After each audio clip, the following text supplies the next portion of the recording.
We want to discuss a topic that we get a lot of feedback on in the show, and that's playing Latin tunes. It's such a big genre of music that is played on a piano, particularly in the style that we talk about of non-classical piano, where you typically use lead sheets and play non-classical music using chords and melody lines and all that. When you play Latin tunes, it really opens up a fun new door into getting into some rhythmic things. And I get a lot of questions from viewers saying, Scott, what do you do differently to make it sound Latin versus make it sound non-Latin or a non-Latin tune? So to discuss that today, I have with us a guest named Gary Walters. Thanks for showing up, Gary. Thank you, Scott. Appreciate it, and we're anxious to hear your thoughts on this. We're actually going to listen to an original tune that Gary has written called Air, right? Titled Air. And yeah, let's talk a little bit. Why don't you go ahead and play the first few measures of this tune, and then we'll stop and we'll kind of get into some of the nitty gritty and nuts and bolts of what really makes Latin Latin. All right.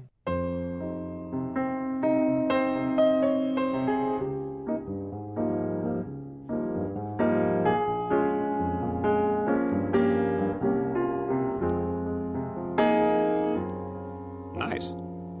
Interesting changes there at the end too. Yeah. Now, I mean, if you were teaching somebody that had just dropped on the planet from another planet and said, what makes a Latin tune sound Latin versus something non-Latin sounding non-Latin, what do you think it is? Well, obviously, first we aren't going to be swing in our feel. We're going to have a steady, straight eighth note. A lot of musicians refer to that as. So as opposed to, just to reiterate, so you mean as opposed to doing like da da da da da da da da, we're going to go bum bum bum bum bum bum Yeah, bum. all notes are equal in length. Okay, so straight eighth notes, not swinging eighth notes. Correct. Okay. So that's the first overall feel we want to maintain. And then second, a lot of what happens in a Latin feel has to do with a steady pulse. Okay. And I get that as a solo piano by using a steady left-hand pattern on my bass rhythm. So I'm using the root of the chord and then the fifth of the chord. All we mean by fifth is, like, for example, if you number things, say we're on a C, and you just want to number them up, it'd be 1, 2, 3, 4, 5. So there's the root, or 1 and 5. So it's just 5 whole steps away, right? That's right. Okay. Or it's part of that chord. That's right. Top. Yeah, that's a good way to think of it too. For a lot of our players that play in this style, it's whatever that major chord is. Just take your middle finger out. That's right. That's right. Okay. So then we take those two notes and rock back and forth in. It's a dotted quarter and eighth note rhythm, but let's just hear it. Just sounds like this. Sure. So that's kind of the granddaddy of them all, Latin-based sounds. That's right. That rhythmic pattern is really what gives a Latin tune kind of its feel. That's right. Okay, so yeah, when I hear that, I immediately think, Gary, of an upright bass player. Yes. I have this vision of a guy going, boom, boom, boom, boom, boom, and it's that kind of a sound going through that, I think, that really kind of sets it up.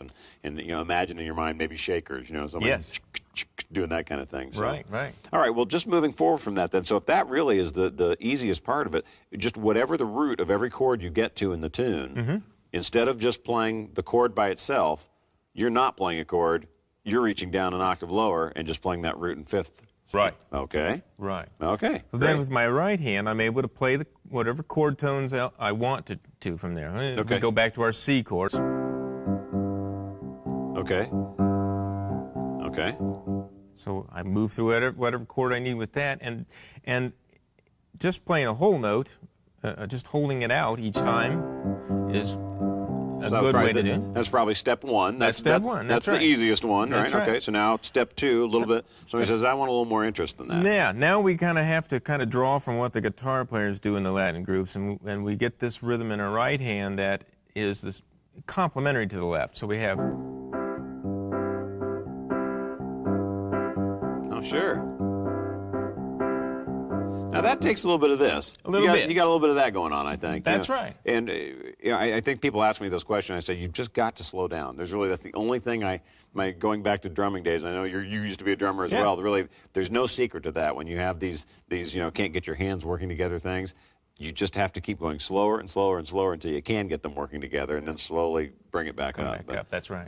It's not something that takes months and years. It's something that takes minutes and hours. So that's right. That's the good news. That's exactly right. All right, so you were playing that pattern, boom, bum, bum, bum, bum, and then in your right hand you're playing some other rhythmic pattern. That's bum, right. Bum, some complementary thing. So instead of holding it down the whole time, you've got it going between the two hands. Correct. Okay. So...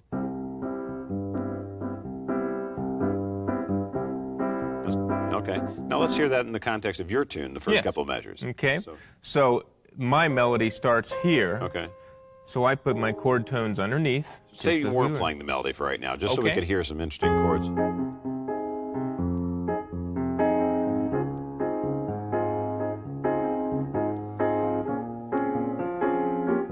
How important is it that your right hand stays consistent every time? Well, it's important that when you first are learning to do it, that you try to be very strict about it, so that by the time I add the melody, you'll notice that I can't physically play it all at the same time. Right. So something has to fall out once in a while from that rhythmic pattern. Okay. But mentally, I still know that that's what the pattern is I'm playing. So you've kind of got this thing, this thing happening in the background. It's dum, dum, chum, or whatever that pattern, bump, bump, bump, whatever it is.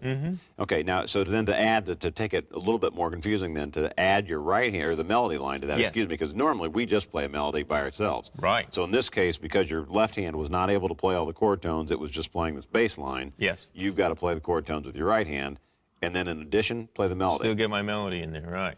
So okay, sounds like a killer. It is. Now, just to, because I know where this is going, you're going to primarily be playing that melody line probably with your pinky. Yeah, because that keeps the melody on top. And it has to stay on top. Yeah, that's the important point. And that allows me also then to be able to get the rhythm in my inner fingers. So you'll have melody happening on top with this other rhythmic thing happening, filling in a little bit. That's wow. Right. Okay, try that, kind of slow again like you're doing, just for a couple measure, and then we'll listen to you play it in the tune.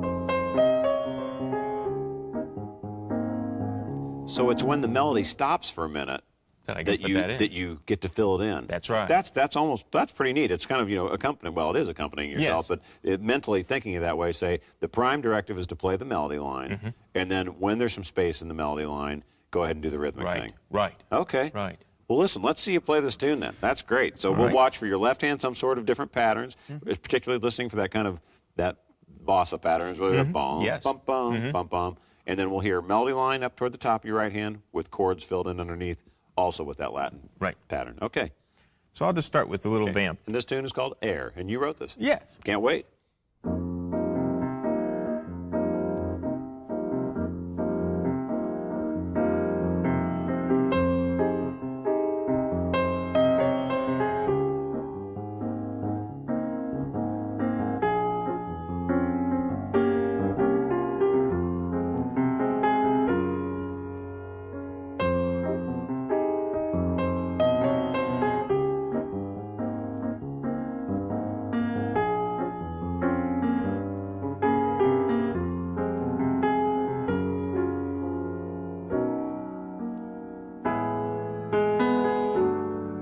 Nice.